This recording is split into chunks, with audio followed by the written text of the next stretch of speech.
What do you do if you're in the middle of a presentation and you just mess up? You screw up royally. My advice is before you do anything, really ask yourself, how important was this mistake? In so many cases, your audience doesn't know, doesn't really care.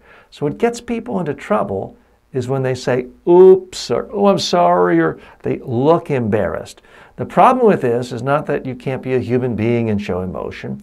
The problem is that might be the most interesting, emotional, memorable moment of your whole presentation. That's not where you want to put the spotlight. You want to put the spotlight on the great ideas you have for your audience or the people you're speaking to. So my advice, you make a mistake, don't tell anyone.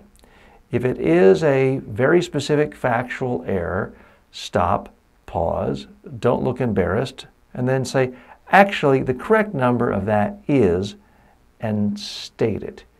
People won't remember your mistakes. They remember your reaction to your mistakes. So as long as you react in a calm way, there aren't any problems. And people will remember what's really important, your main messages and your stories.